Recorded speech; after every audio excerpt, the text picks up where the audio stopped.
everyone. Great to see you all putting where you're from, where you're zooming in from in the chat. I am Jeff Pethybridge, and I'm here at Naropa, the campus where Allen taught.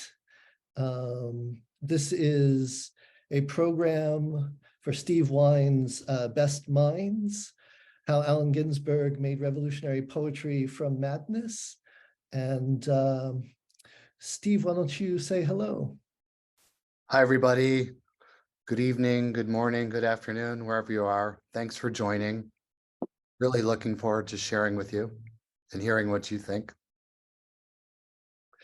I'll start with some preliminary notes.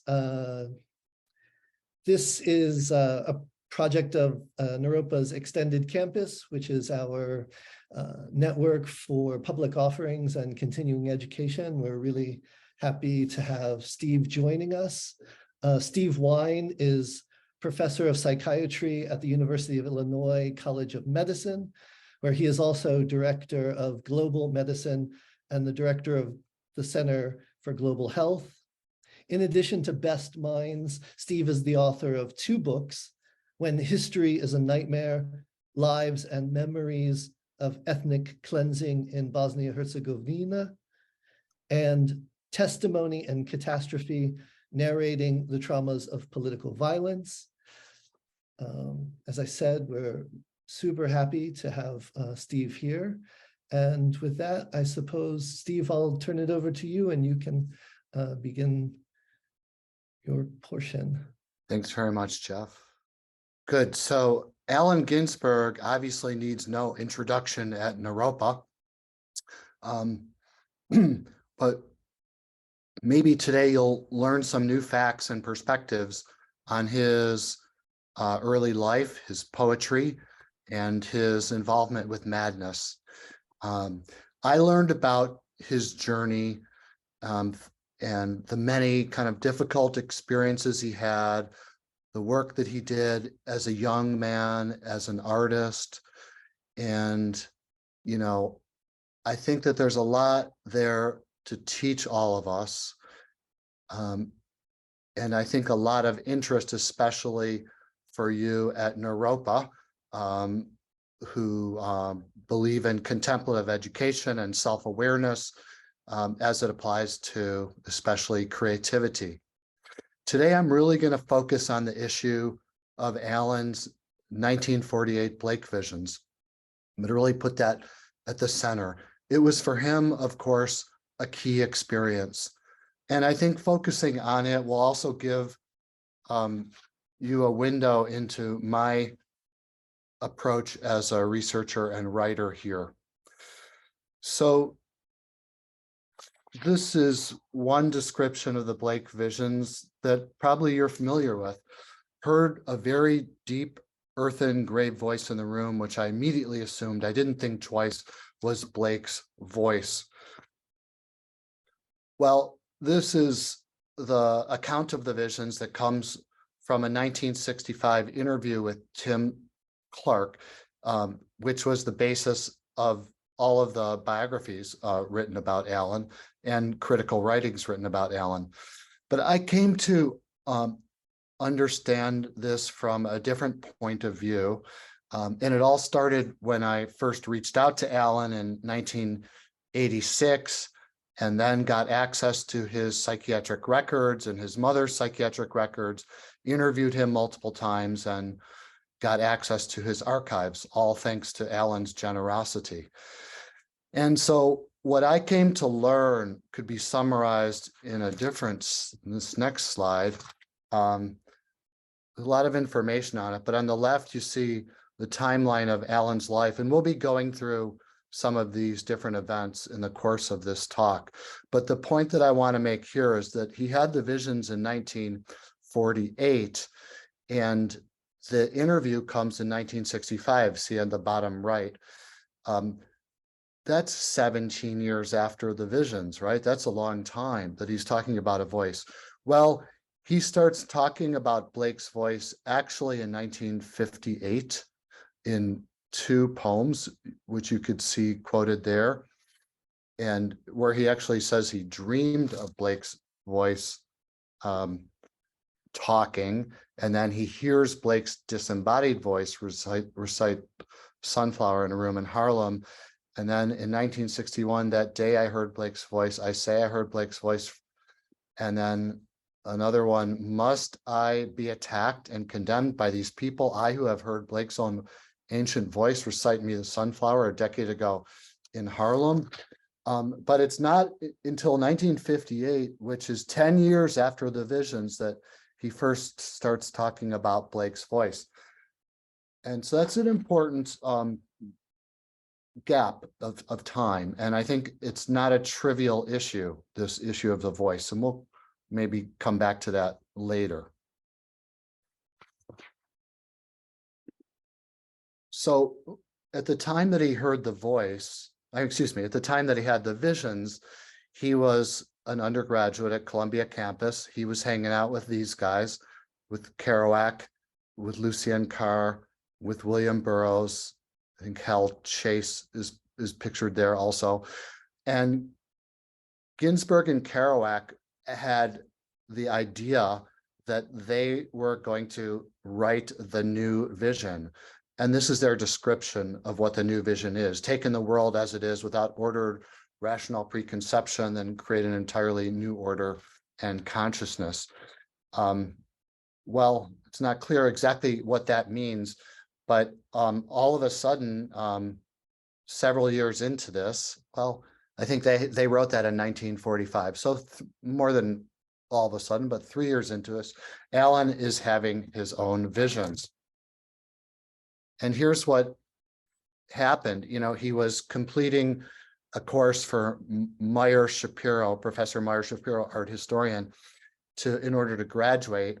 And he was going down to the Museum of Modern Art, and he saw this painting, the Cézanne painting, Les Stacks. And he says when he saw this painting, he felt his first kind of shimmerings. And then a couple days later, he was reading The Sick Rose in the sublet that he had from a divinity student. There were lots of books on the shelves of Blake and other visionaries of St. John the Cross, Yeats, things like that. And he's reading The Sick Rose, and then something happens. Here's how he described it at the time, not 10 years later. He wrote to Kerouac, "I can't forget what I've seen, something dreamlike and white, Ardennesque, ghostly about us. The unreal has become for me the most real now." To Neil Cassidy, "I have had moments of absolute, valid, literal knowledge. I have seen the nightingale at last." Well, he decided that he was going to write poems of visions. He wanted to document the experience of the visions, this tremendous experience, and he wanted to be able to catalyze that experience for others. And so he wrote a bunch of poems in 1948 and 1949. And here is, let's see, oops. I want to read something that I just have to get up to grab. Okay. Here is part of Psalm 1, and I just put the first line there, but I'm going to read a few more lines of it. "These psalms are the workings of the vision-haunted mind, and not that reason which never changes. I am flesh and blood, but my mind is the focus of much lightning. I change with the weather, with the state of my finances, with the work I do, with my company. But truly none of these is accountable for the majestic flaws of mine, which have left my brain open to hallucination. All work has been an imitation of the literary cackle in my head. This gossip is an eccentric document to be lost in a library and rediscovered when the dove descends." He writes another poem, 2 sonnets. "I witness heaven an unholy time. I room in the renowned city, am unknown." So here he's saying, I have seen God. I have seen the divine, and I need to pronounce that to the world. Well, he kept talking about it. He talked about it with his friends. He talked about it with his father. He talked about it in bars. And the more he talked about it and the more he wrote about it, I think the less he felt like he was succeeding at it. He didn't succeed to write the great works, poems he wanted to write. And the people around him were starting to get concerned about his mental health. Allen was starting to get concerned about his mental health. Well, for good reasons, because of the mental illness of his mother, which we'll get into in a minute. But in a journal, he wrote, "I'm ill. I've become spiritually or practically impotent in my madness this last month.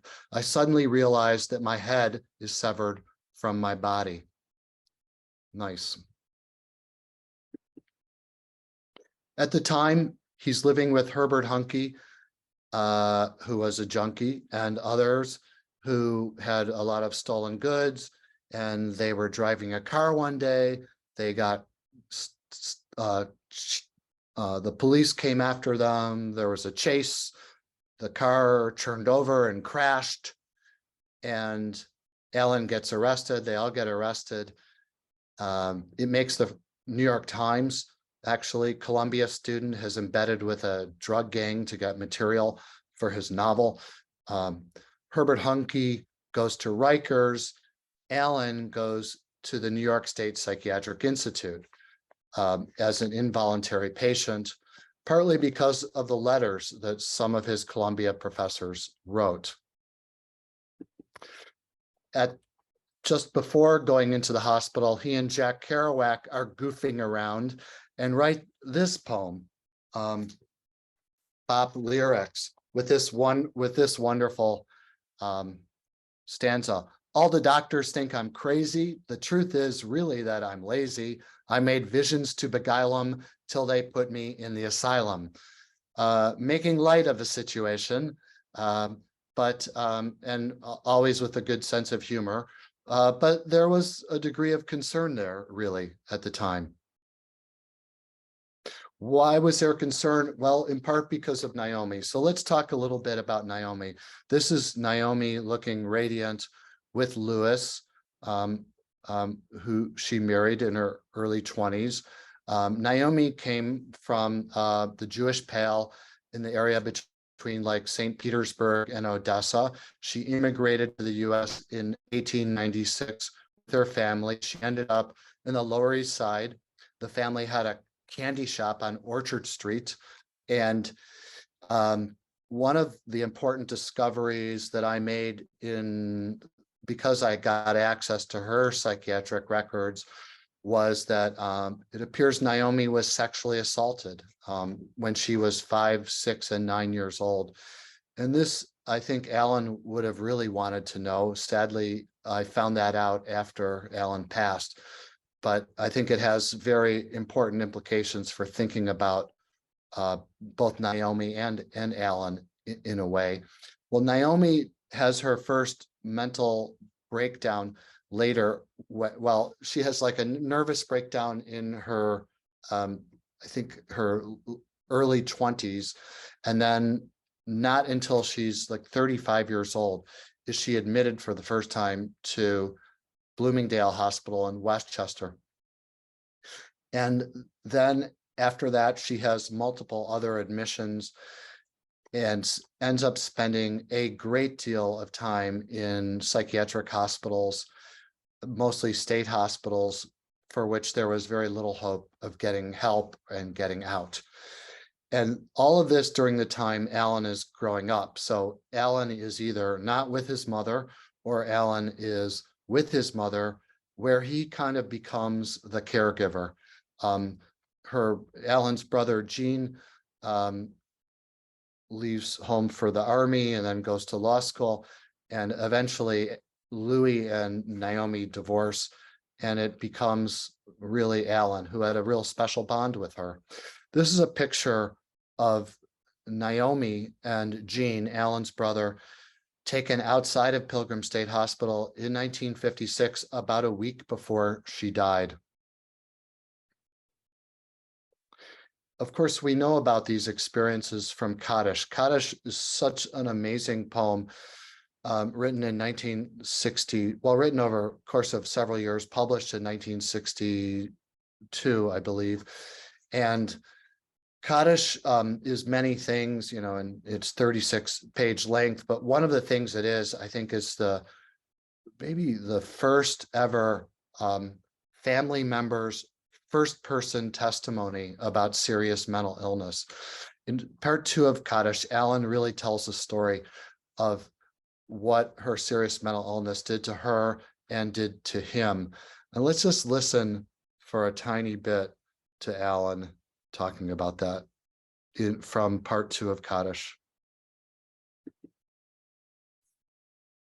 Now lost. Oops, I want to fast forward it a little bit.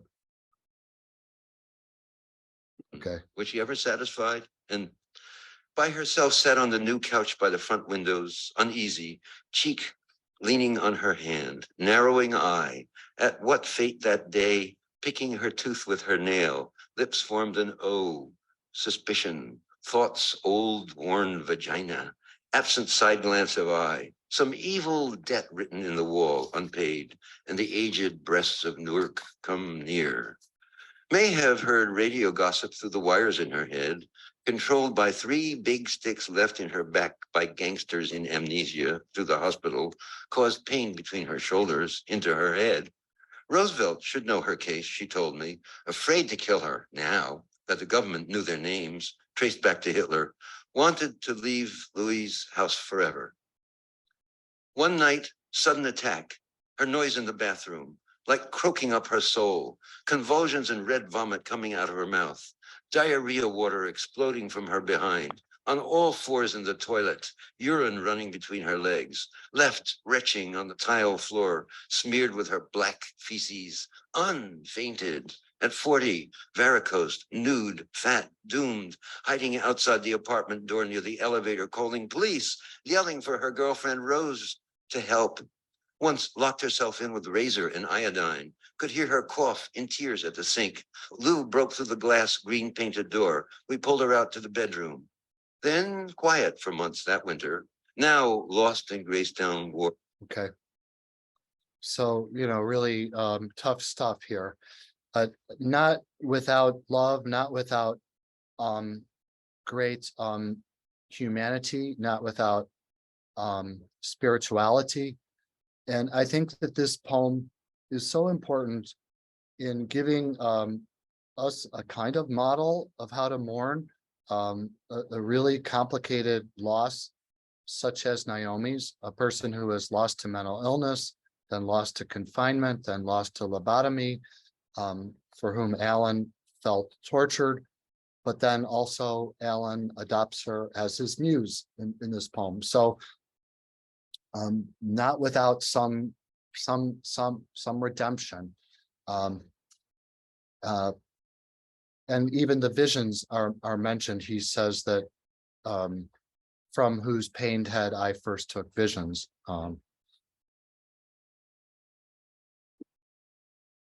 Now let's fast forward. Well, actually, we're going to go backwards here to 1947, when Naomi is admitted to Bellevue Hospital.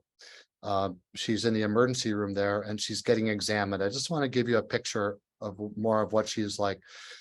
She's holding her head down like this. And she says, I can't keep my head up.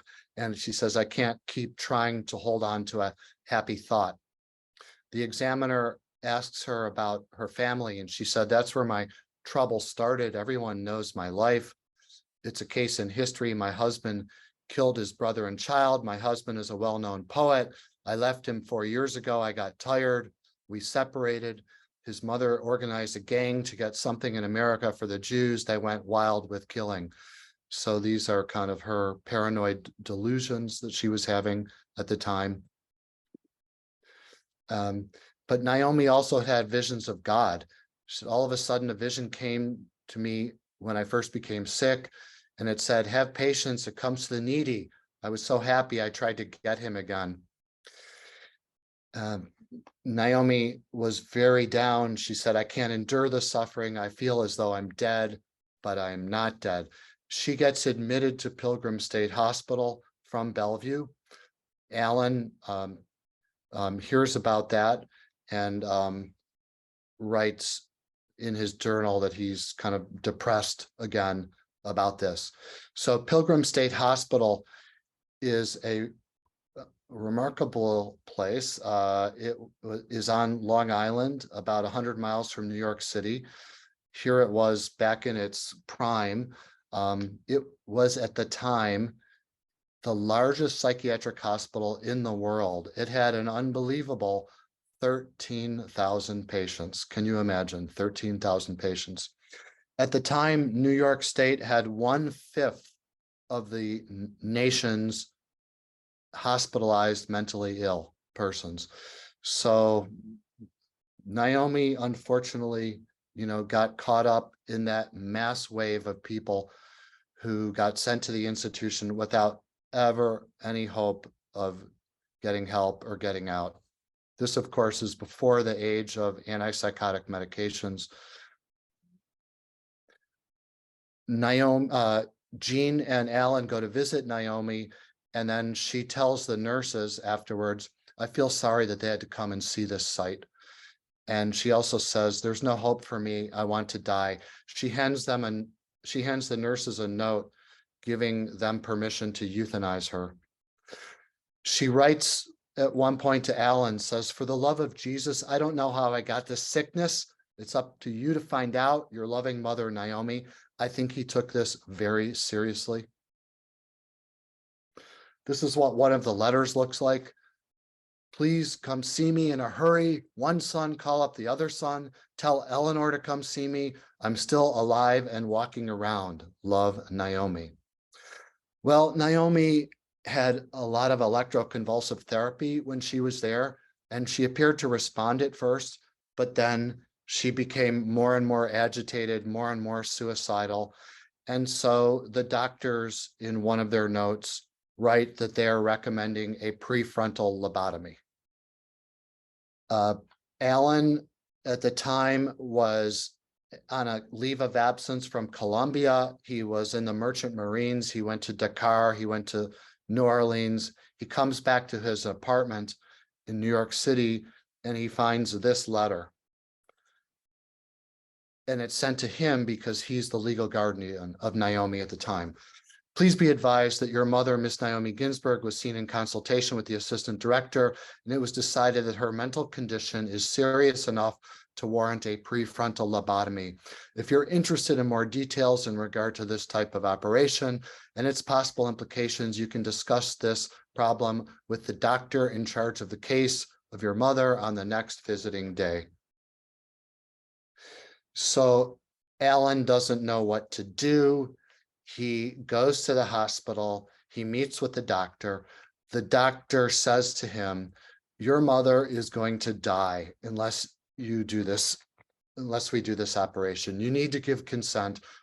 And Allen says to me, her head is literally going to explode if you don't do this. So what's he going to do? He does what everybody else does, and he signs the letter.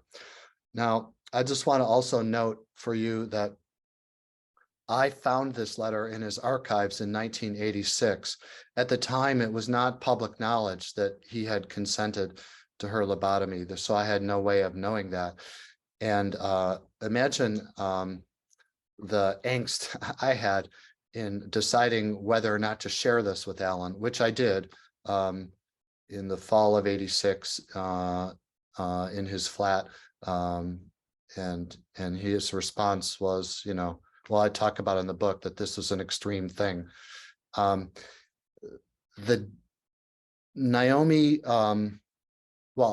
comes home after signing consent and writes only this in his journal: Allen, don't die.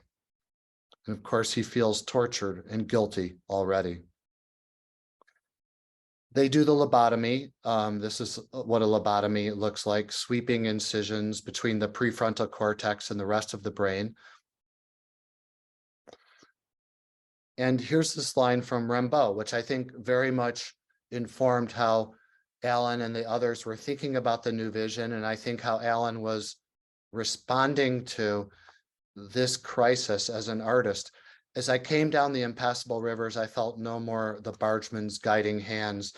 In a way, this crisis, as unwelcome as it was, of course, became for Allen an opportunity to learn more about himself, about the world, to separate himself from middle-class bourgeois values and lifestyle. And so he did. And that's when he had his visions. He had his visions, I think 6 months after giving consent for the lobotomy, which Allen recalled when I pointed out to him the timing of this. And he said, that's an extreme thing. There must be a connection between the lobotomy and the visions.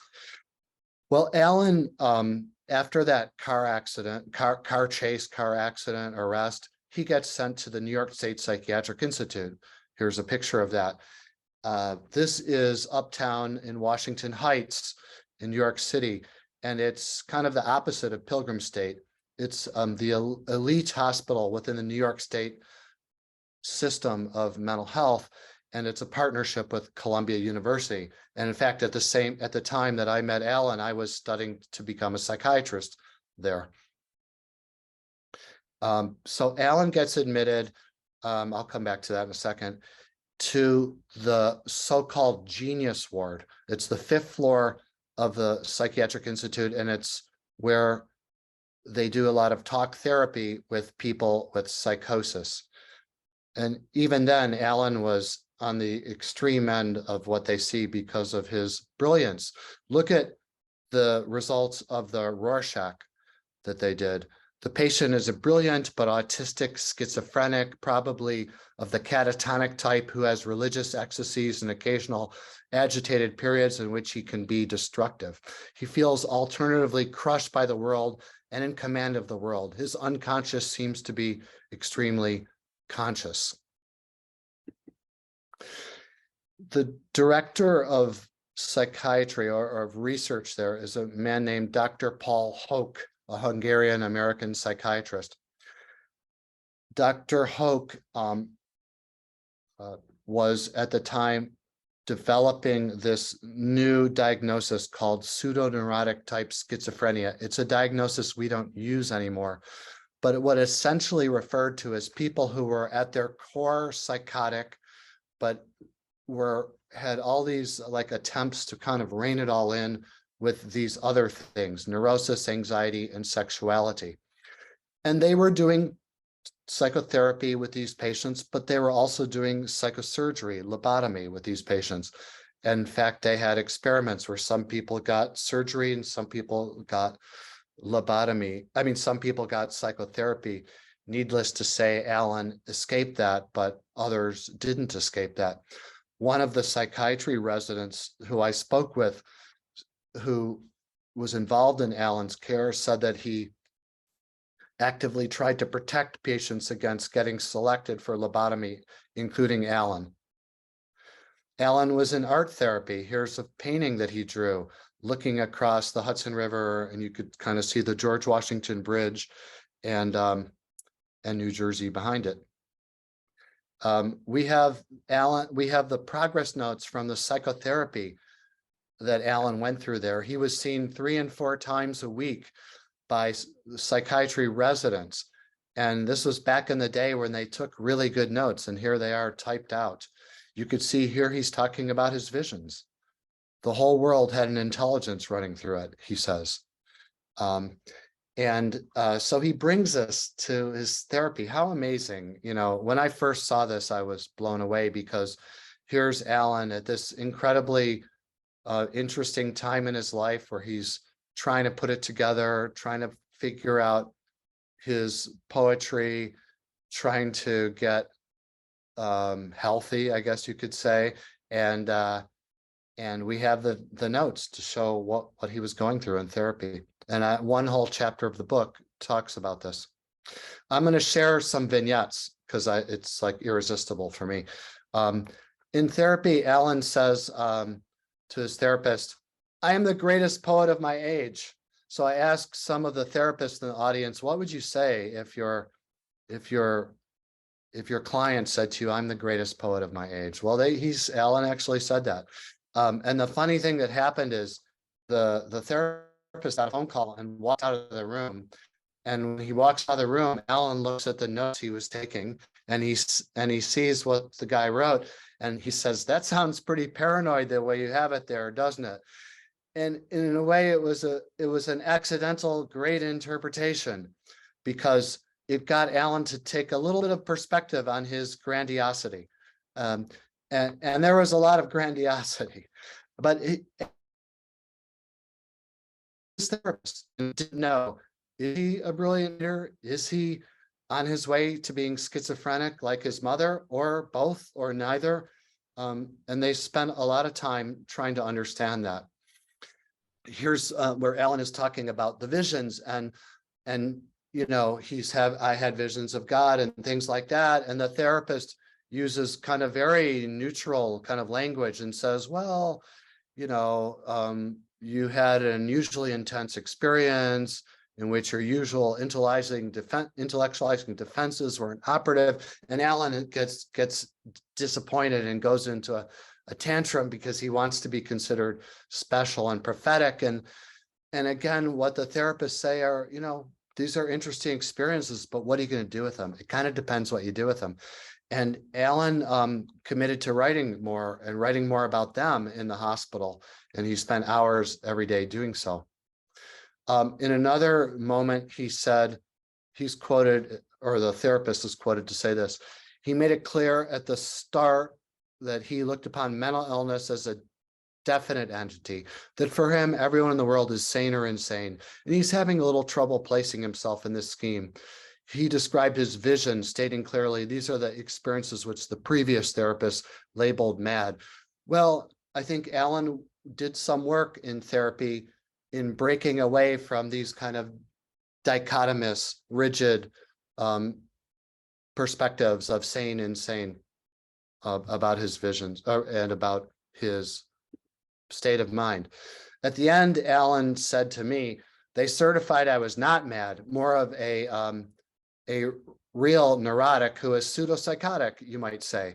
And by the way, Allen liked that diagnosis. He said, because I like the idea that everybody lives near and with psychosis. That's how I think about myself. And that's how I think about others, including especially creative people. In fact, though, I want to point out, and I talk about this in the book, that the chief psychiatrist, Dr. Nolan Lewis, actually said at the clinical case conference on Allen that he predicted that Allen was going to become full-on schizophrenic one day. But they kind of, to keep his hopes up, told him he wasn't going to be. Allen is writing at the Psychiatric Institute, and this is one of the poems he wrote. And then you probably know this poem from, like, I think it might be An Empty Mirror. The shrouded stranger, who'll come lay down in the dark with me, belly to belly, knee to knee, who'll look into my hooded eye, who'll lay down under my darkened thigh. This shrouded stranger, which Kerouac also wrote about, and Allen drew here, is a kind of dark, menacing figure, kind of like a boogeyman.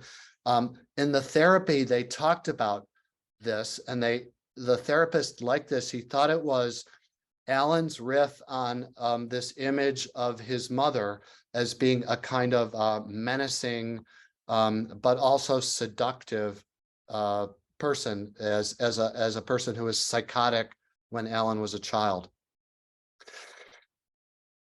A week after Allen gets discharged, Allen goes to see William Carlos Williams talk at the Guggenheim Museum, and then they get together soon thereafter.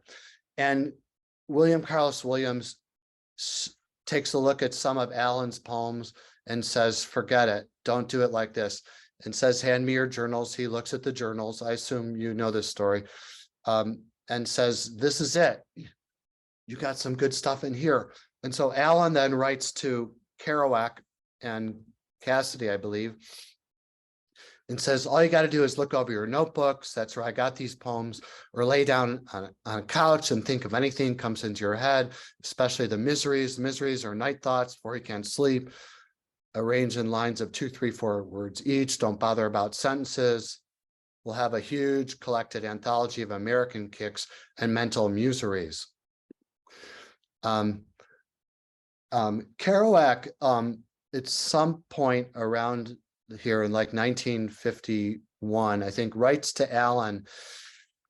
They have a good correspondence back and forth, including about the visions. And Kerouac essentially says, "You're too obsessed about your one vision, your one Blake visions." And he gives an example of he said a vision he had of a tree, this Richmond Hill thing that he talks about. And he says, why can't you get mystical or abstract anytime, anywhere? I think reflecting the kind of Buddhist view into which he was getting deeper and deeper at the time. Allen was still very kind of possessive about his vision. But Allen is also doing some interesting doodling in these same notebooks where the shrouded stranger appears, and there's multiple notebooks of this, about this figure, a figure of a person who's half skull, half alive, half dead, half alive. A man who sees death, who knows death, but who's also alive. To me, this is like a double-sided existence, and it really makes me reflect on Allen's life with his mother Naomi. Seeing a person who is delusional, psychotic, hallucinatory, suicidal, going in and out of hospitals and seeing all kinds of other people like that. And then there's all kinds of other characters who come into his life who are, involved in drugs or crime or other kinds of social deviance or creative work. And there's something very powerful about those experiences that Allen is drawn to, these real world people. And then, and he writes a poem at one point, "Many a soul gone riding outward on the path, many a soul gone to the jail and prison and asylum." This is becoming more and more of a focus for him, these people. And he actually decides to do a stranger project. And I want to read a really short page from the book, which mentions this on page 146. So Allen goes to see Naomi at the hospital. And so he discovered Naomi was getting worse and worse. She spoke of the electricity, the wires, the voices. All she wanted was to go home, but there was nothing he could do. He didn't stay too long, and he slept on the train home. 2 days later, he wrote a journal entry about a stranger project, which involved following around and then writing portraits of interesting people he passed by in the city. He wrote of a, quote, "woman of indeterminate age, 40 or so, yet perhaps younger and aged by madness or suffering," unquote. On the street, quote, "she sat there in a cramped posture, as if she had been living in hovels or homeless for years, nervous with her hands, bitten fingernails, face covered with thought and incoherent suffering." He thought of speaking with her, but he didn't approach her. Then he thought of something very extreme. Quote, "All I could do was take her burden and rescue her forever if I once intervened, having this suicide on my hands." This is what he wrote in his journal. And there is no indication he ever planned to act on this disturbing impulse. It reads like a mercy killing, which may very well have also been prompted by seeing the very sad state Naomi was now in. Sometimes there's no alternative to death for releasing a loved one from extreme suffering. The impulse to rescue through a violent act could also be tied back to Allen's regret over the lobotomy, a desperate attempt to rescue Naomi from madness through cutting her brain with disastrous results. So in this brief period of the Stranger Project, such wayward persons encountered on the street became Allen's heroines. His obligation was to chronicle their tragic luminosity. He found he could do more with one stranger on the street than he could with an imagined shrouded stranger. And as a writer, the city street or the madhouse could be for him like Dr. Williams' clinic, William Carlos Williams said to Allen, like, I think of myself more as a doctor than a poet, and I take a lot of inspiration from the kind of immigrant patients and families that I see in rural New Jersey. So, it's a few years down the road when Allen writes the remarkable Howl, I saw the best minds of my generation destroyed by madness. And, what's so remarkable about those lines to me, and I talk about this in the book, is how Allen takes the position of being a witness. I saw the best minds, not I was, I saw. And also how this poem reflects so much ambivalence about madness, about society, about his generation. And that's reflected in these kinds of assumptions that you can draw from that line. Madness is destroying our generation. Society is driving our generation mad. Madness is a product of this generation's best minds. Madness is what makes our generations the best minds. So he's now taking a very ambivalent, multi-positional take and very, let's say, humorous at times, tragic at times, anything but flat position on madness. So going fast, Allen publishes Howl about the same time Naomi dies. Allen's living in Berkeley.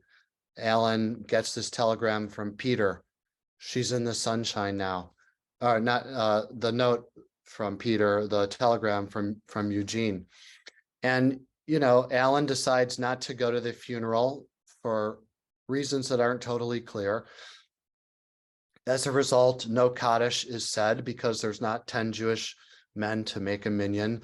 And then Allen spends the next 5 years writing his Kaddish. And there's one particular moment that I just want to zero in on because it, again, relates to the visions. And it's in 1957 when he sees this painting, Fra Angelico's Annunciation, at the Prado Museum. And he writes to his brother and says, this is the greatest painting that I've ever seen. And he spends a long time sitting in front of it and reflecting on it. And so I wondered, what is Allen seeing in this painting? And so I'm going to read you a little bit from the book. So when Allen looked at the Annunciation, what did he see?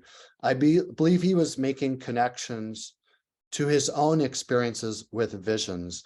In this painting, Allen saw Fra Angelico's brilliant gold blast of light coming from the sun and the outstretched hands of God, which could have brought him back to his 1948 visionary experience.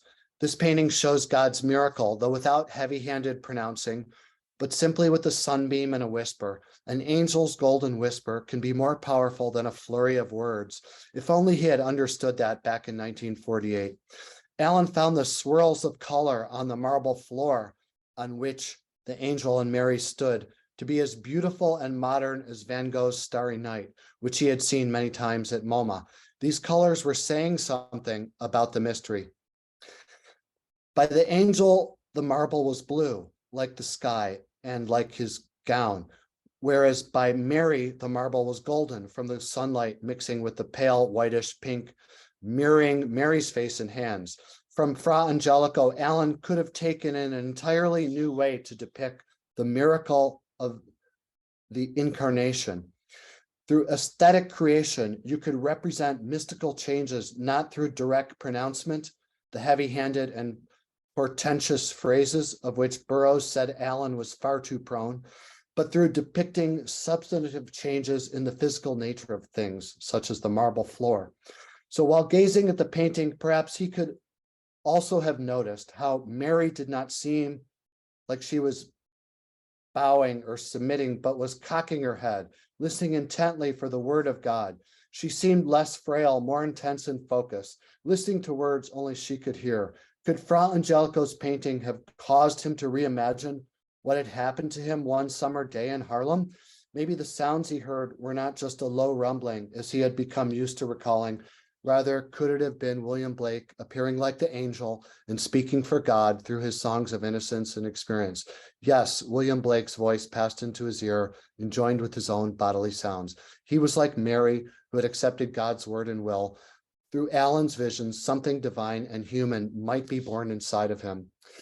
This polyphonic masterpiece offered so many figures for Allen to read into, and we can't know for certain, but I believe this painting helped expand his remarkable imagination, empathy, and perspective. He might also have made the connection to scenes from his own life and mother's. He could have seen Naomi as akin to Mary, who would give birth to a child who grew to be a very special person. He could have been like Jesus, the Jesus Ginsberg drew 10 years ago at PI. He drew portraits of Jesus at the hospital, who now infused with Blake's spirit would show all humankind how anyone could unite through God's spirit. And last and most urgently, he may have wanted to be like Fra Angelico, a revolutionary artist who literally changed the world through one extraordinary work of art. Patti Smith told me that Allen would have identified with the Annunciation as a remarkable announcement of portraying how one is being spoken to by a messenger from another dimension. There you have it. But of course, what did the world know? The world know what he said in Kaddish. Oh, mother, what have I left out? Oh, mother, what have I forgotten? And though Kaddish is 36 pages, and it mentions the lobotomy, as you can see, it doesn't talk about Allen having signed consent for the lobotomy. It tells a very different story, and it puts forth the story of her being the muse who gave him visions. And listen to this last little bit of footnote for Howell, where he talks again, mentions again the visions and something else. We're almost done. Holy the sea, holy the desert, holy the railroad, holy the locomotive, holy the visions, holy the hallucinations, holy the miracles, holy the eyeball, holy the abyss, holy forgiveness, mercy, charity, faith, holy, ours, bodies, suffering, magnanimity, holy the supernatural, extra intelligent, brilliant kindness of the soul. I mean, here's Allen being full on Allen, you know, the Allen that he came to be in 1965 and thereafter. And I write, with Howell and Kaddish under his belt, Allen had established his reputation as a poet and set his sights beyond poetry. The 60s had begun. Allen made it his burden to illuminate humankind by taking action and speaking to the broad public about the 20th century's extremes, highs and lows, spoken in prophetic words and tones, unlike those any politician, preacher, or journalist could muster. The vision incarnated madness marked, ecstatically raving, surrealist listing, death-haunted, saintly discipline, jazz-intoned poet and prophet was ready to take on the universe. And you also notice that the vision, the interview with Tom Clark, in which he mentioned Blake, took place in '65, which is, you know, a really important time in Allen's life, when it's after his return from India. It's when he has started the psychedelic revolution with Timothy Leary, and he's offering himself as kind of a Pied Piper to the psychedelic movement, to that generation, and saying, I have heard Blake's voice, I know, and I can lead you. And with that, I'm going to stop. Thank you. All right, thank you, Steve. I'll mention now, because I sort of neglected to, but we can collect questions in the question and answer tab, which should be at the base of your Zoom window. And we've got a couple questions in there. And so I think maybe we should start with those. And please, if you'd like to add some more, we're happy to take them. And I took a bunch of notes, so maybe there'll be some questions there. The first question, which came in very early, immediately as you showed the timeline, is a question that says, I noticed that Allen had his first vision the same year his mother had a lobotomy, and you, in your talk, Steve, addressed this connection, but I wonder if you might reflect more on the implications of that proximity in time to Allen's vision and Naomi's lobotomy, particularly how Allen understood it as resonant with two extreme events, but any further reflections you have on that? Yeah, I mean, I talked with Allen about that, and then I write about that in the book and draw upon journals and letters, things like that. I think that one has to do a little bit of speculating in this business because we can't know everything that was going on with him, but so a little bit of this is my interpretation based upon facts. But look, this was Allen grew up with Naomi.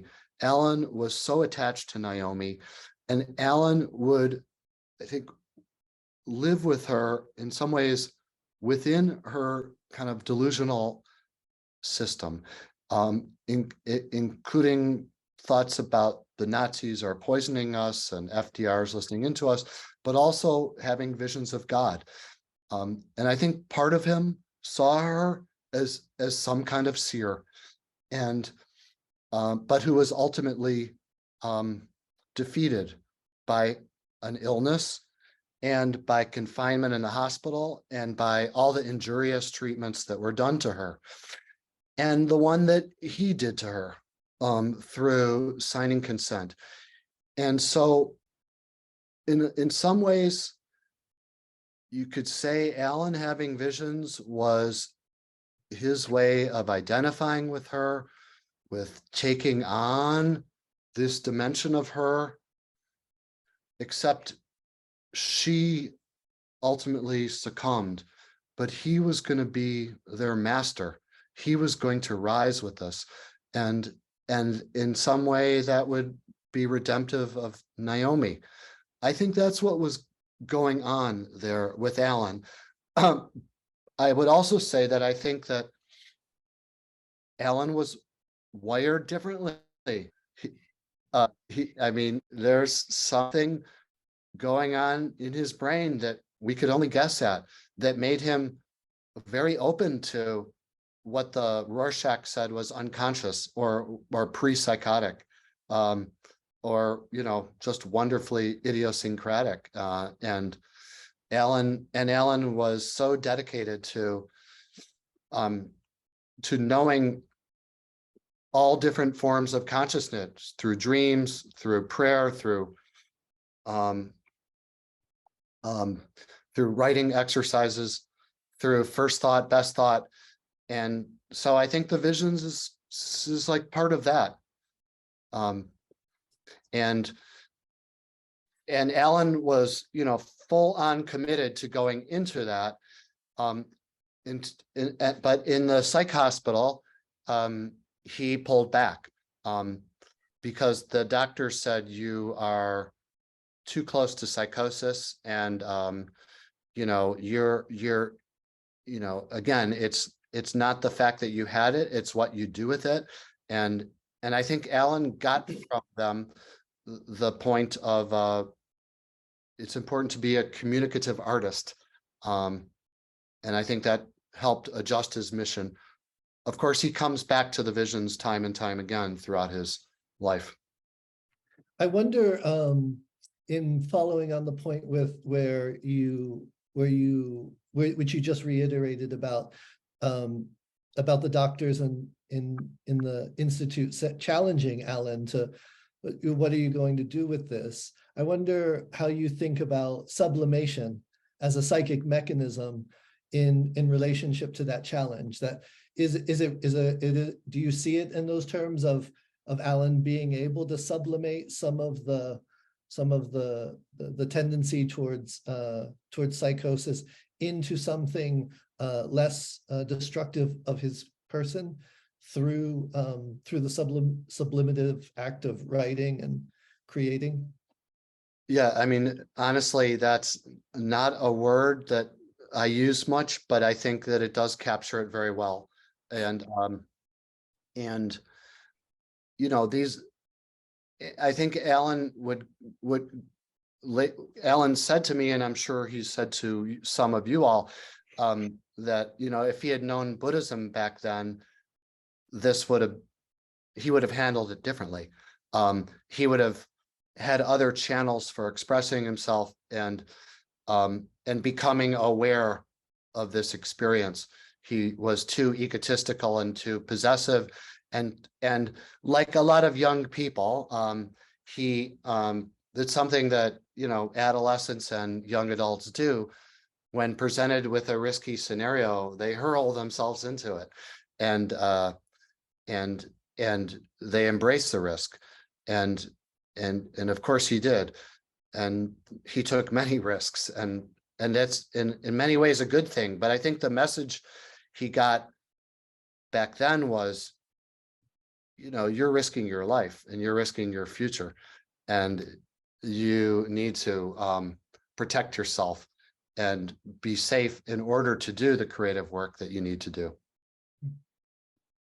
There are some questions in the Q&A that are curious about the process of research for the book, and in particular how you developed the relationship with Allen, particularly the trust and openness that must have developed to make some of this possible. Yeah, I owe a lot to Allen. This would never have happened without him, but I was at the time a medical student at Columbia, and I was interested in the beats. I had been interested in Allen since I was in junior high school when I first read Howell and Kaddish, and then I find myself thinking about becoming a psychiatrist, and I'm interested in kind of how literature and psychiatry looks at the experience of madness very differently. And then I realized that Allen was a inpatient at the very place where I'm learning about psychiatry. So I, out of the blue, write a letter and send it to his publisher. And 3 days later, there's a message on my answering machine from him saying, "Hi, Steve, it's Allen," and yeah, it was in the bug house for some time, and it wasn't so bad. Give me a call tomorrow, we could talk about it. And I called, and Bob Rosenthal picked up the phone the next day, and I spoke with Bob, and then he handed the phone to Allen, and Allen honestly said, "Are you writing a book about me?" And I said, "Yeah." And he said, "Okay." We talked for a few minutes, and he said, meet me tomorrow at the Museum of Modern Art. There was an Indian poetry reading, and we sat in the cafeteria for an hour or so as the poetry reading was being set up. And then we had multiple meetings together over several years in different places. And some of them were like formal interviews, and some of them were just more hanging out. And yeah, Allen introduced me to other people. And one of the first things he said was, "Have you gotten my psychiatric records?" And I said, "No, but I know they're there because I had asked if they were there at the Psychiatric Institute." And so we worked to get them. And so he signed a consent, and I was able to get them permission from the director of the Institute.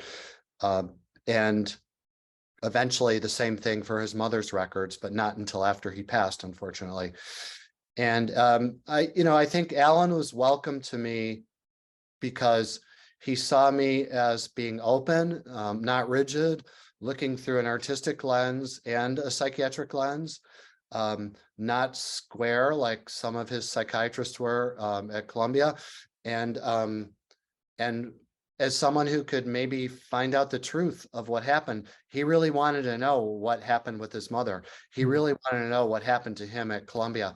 and maybe I could help him to sort that out. I'm just sad that it took me so long, and that he's not alive to see the fruits of this, but I discussed much of it with him when he was alive. I think he would be pleased with it, even though it's not always flattering to him, because I believe it is a true portrait of him. And for me, I'll just say this one last thing now, that, you know, when you learn all these different facts, I think it gives you an even stronger picture of the journey he had to take, how hard he had to work as an artist, to go from all of these difficult experiences into creating this remarkable body of art and also advocacy. Right, thanks. There's a couple questions about how Allen's experience studying and studying Buddhism and meditation, and his studying with Trungpa Rinpoche, how they may have been catalysts or supports along the way in creating a kind of mental expanse by which he could navigate or mitigate these this madness. And you've intimated that Allen said as much. I wonder if you might expand upon that. Yeah, I believe that's true. I know Allen believed that. I know that's part of what Allen tried to share and teach in the Naropa community. I believe others found that useful, other teachers and other students. I want to say that that's not the main focus of my book. My book considers some stuff from the 1980s, but more or less stops in 1965. So I may write more about that someday, but maybe that's up for others to work with. But I think that Allen, you know, in Kaddish and Howell are Allen's two great poems of madness. And in those poems, Allen presents to us madness as this, you know, elemental human force that we can't afford to ignore, or else we're not going to be human. I mean, it's something that we all live with and need to tap into. It's in society. It's what caused the Vietnam War. It's the paranoid mentality behind the Cold War and nuclearism. It's destroying the planet, but it's also can be manifest in mental illness. But on the other hand, it's spiritual ecstasy, it's sexual liberation, it's social deviancy, and so it's this grab bag of things that are both really positive, but also really injurious. So Allen did not romanticize madness. He, more than anyone, understood the price that one has to pay for it. And you know, I think he took that about as far as he could, you know, in Howell and Kaddish. And after that, I don't think you hear him writing about madness all that much. He comes to it every now and again. When he's talking about Vietnam, in Wichita Vortex Sutra.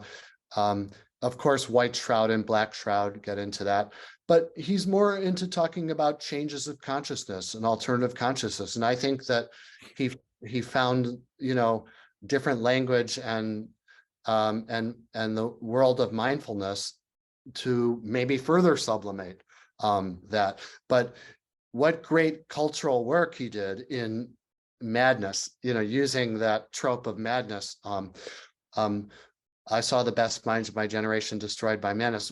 I mean, that drove such a wedge through the culture, this, you know, ambivalent position of witnessing that I think in some ways Bob Dylan picks up on in his protest songs and all the other stuff that he does, and many other people did. It was such a powerful gift. But then he moved on as an artist, as a thinker. There's a question here about trauma, and I know that your long career as a psychiatrist has involved a significant study of trauma. This person cites Peter Levine as describing trauma as the separation of the body and the soul. There's curious about how you place or think about Allen's relationship into the frame of trauma. Well, I deal with that a couple of different ways in the book, and I'll maybe say a few things. My first thought is trauma is the unspeakable, and I quote Judith Herman, the great psychiatrist and writer who just came out with a new book, incidentally, on trauma. The unspeakable, it's so painful and horrific and life-shattering that we can't put words to it. And I think for Allen, the lobotomy was unspeakable for most of his life, until 1980 something, when he writes Black Shroud, and converts it into a axe murder, imagined axe murder. But trauma is many things. Trauma is growing up as a child with a seriously mentally ill mother, who is at times deranged, who must have been very scary to live with, who is also at times exposing him to adult sexuality. Allen says, making sexual demands upon me. That's not a good thing for children, to be exposed to adult sexuality. It actually good. I like the soul separated from the body. It makes me think of soul murder. Leonard Shengold writes about soul murder as trauma for children being like a soul murder or attempted soul murder. The sense of one's boundaries being violated, permeated, the sense that my very being, my physically and I guess psychically has been invaded by this other person, and I'm not complete without her. I think it would be very, very difficult for Allen. And I call that traumatic. And I certainly call the lobotomy traumatic. We speak of sometimes medical trauma. I mean, who hasn't had, an elder parent or loved one in the ICU or go through some terrible, terrible medical catastrophe, and that's traumatic too. And another way to look at it is to think through the lens of moral injury, which is a different and complementary lens to look at trauma. Moral injury, like I thought I was doing good. I thought I was helping her, but I ended up, taking her soul away, and I ended up maybe killing her. That's a profound sense of moral injury that I think Allen had to live with for his life. So these are all different forms of trauma. But what's more remarkable than having experienced those traumas is, again, what he did with it. How he managed to stay alive, how he managed not to be crushed by it, how he managed to get the kind of support and prodding from his network of friends, Burroughs, Kerouac, and others, to do art with it, how he managed to connect with Blake, with Whitman, with Rimbaud, with Fra Angelico, to find literary and artistic models to deal with this and put this all together, and we get this amazing gift. Yeah, sort of maybe following up on a couple of points. There are a couple of questioners who are interested in Allen's use of psychedelics and its relationship to mental, both illness and health. And I suppose this is, especially keen question in light of the, in light of the astonishing or appalling fact of 13,000 patients being warehoused at the Pilgrim Hospital, and the ways in which this rhyme from the 60s to now in terms of a re-engagement with psychedelics as a form of therapeutical intervention. So if you could speak about that. Yeah, it's so interesting, and there's much to be said about that. And in one of the chapters of the book, A Light Raying Through Society, I talk extensively about Allen as the leader of the psychedelic revolution and what that meant to him. So Allen truly believed that everybody should go mad, that they needed to have a nervous breakdown, and that LSD offered that to people. They would have visions like he had visions, and this would return them to a more elemental experience of human contact, and bond and attachment like he had with his mother, or the idealized part that he had with his mother, let's put it that way. And so he wanted everyone above 14 to take LSD. And now, on the other hand, he didn't have such great experiences with LSD. And a lot of his trips were bad trips. He wrote about it. He wrote about it remarkably, of course, in some of his writings. He experimented with it. But I don't think he did it to the extent that he encouraged others to use it. And he saw this as not only an individual level liberation, but a social liberation, political liberation. 3 weeks before Robert Kennedy is assassinated, Allen meets with Robert Kennedy and tells him to drop LSD, and it'll help to end the Cold War. Allen saw, he saw paranoia and violence, state-sponsored violence, as being endemic to society, and the only path to clearing that out was through LSD. Now,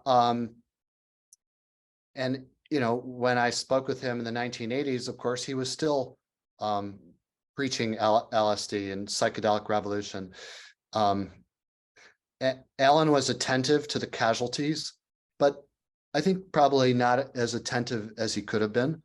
And that's one place where I'm a little bit critical of him. And so there was one other thing I wanted to say here.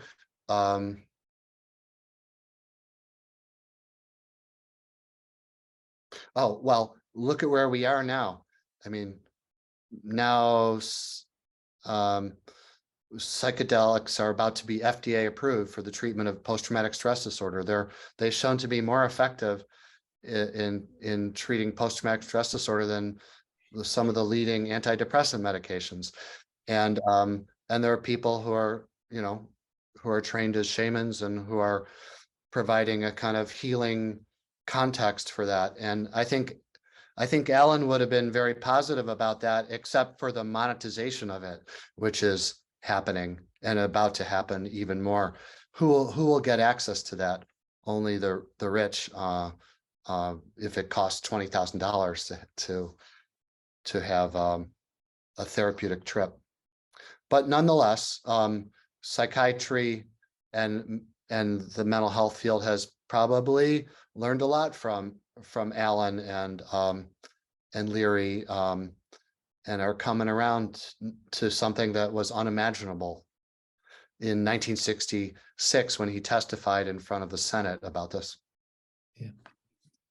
Many people on the call, and you yourself probably know that Naropa, in collaboration with MAPS, has developed a postgraduate certificate in psychedelic assisted therapies. And then in terms of speaking about about access, one of the things that we're really committed to at Naropa is developing a way of scaling access to the medicines through the training of psychedelic guides.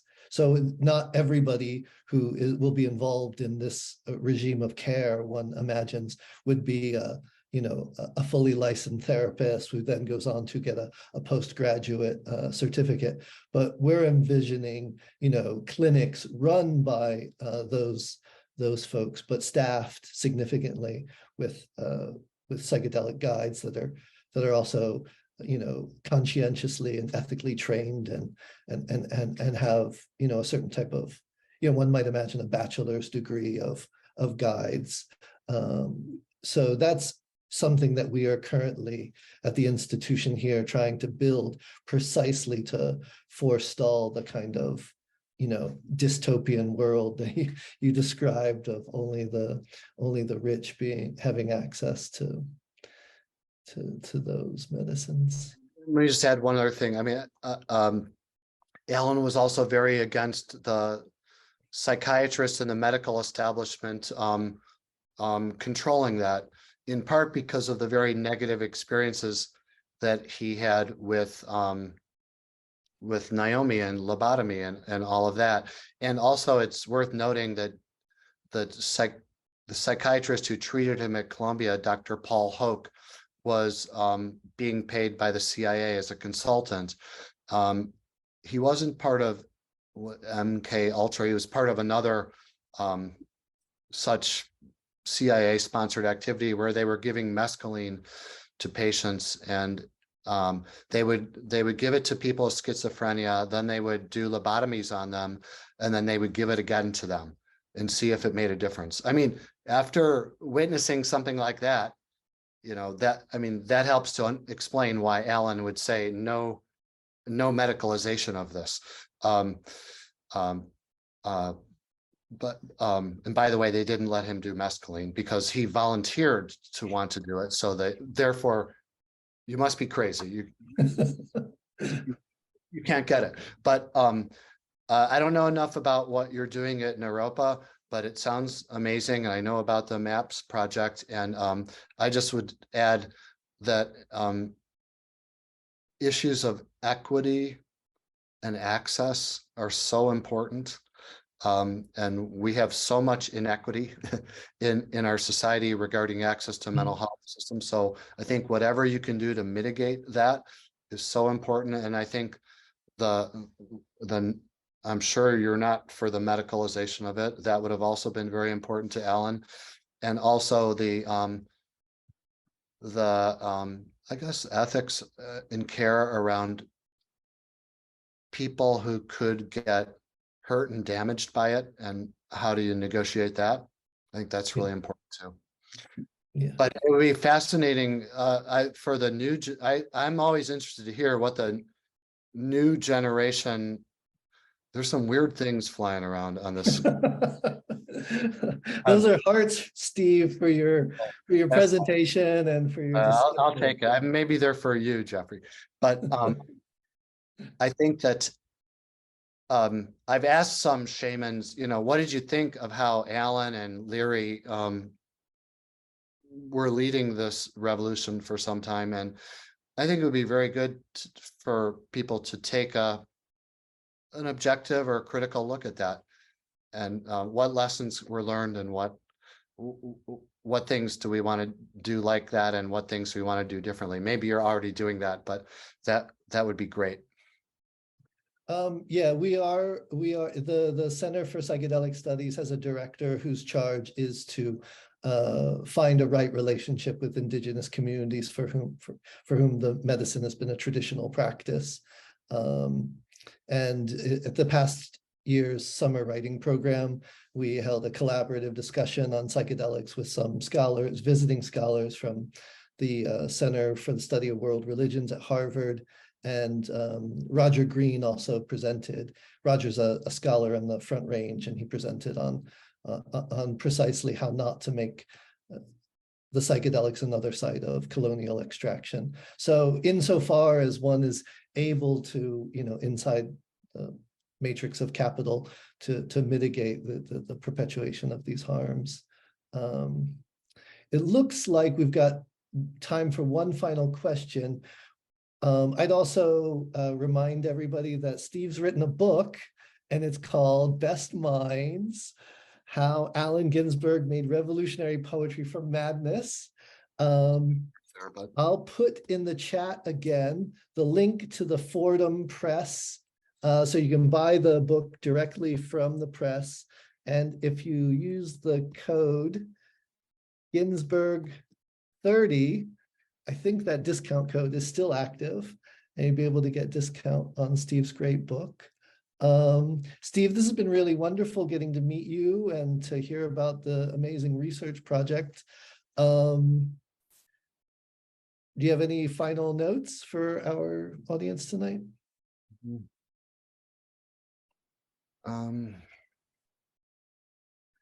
know, it means a lot to me to share this with people, because I mean, what an author really wants is to find a community of readers who get it.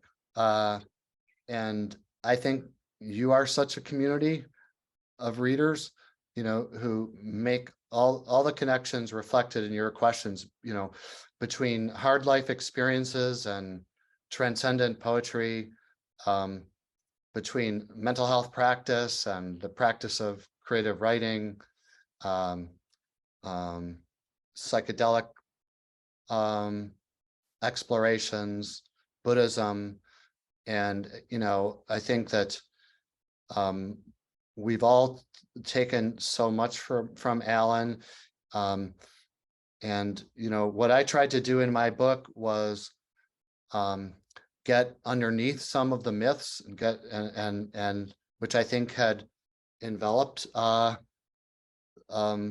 his life. He was so good at telling stories and mythologizing his own experience that I think he forgot in some cases what actually happened. And not that the myths aren't without value. There's great value in those, and great power in those. But I tried to hold those two in close together, and I tried to get a view of how poetry is written, how Kaddish was written, how Hollow's written, and it's, I guess, remains a mystery. Or maybe that's what you teach in Naropa in the summer writing program. But it remains a mystery. But I think I got very close views of that mystery, and I think there's so many lessons on how Allen, step by step by step, worked with these really hard experiences and worked with his visions to turn them into something that here we are talking about them so many years later. So I hope you check out the book, and I hope you find it interesting. Please reach out to me and let me know if you have some thoughts you want to share, and hope to see you out there in Naropa someday. Well, great. Thank you so much. Thank you all for joining us. As I put in the chat, the link to Steve's book at Fordham Press. And yeah, I hope everyone has a good evening in your various cities and weathers and locations. Good night. Thanks a lot, Jeffrey. Bye-bye.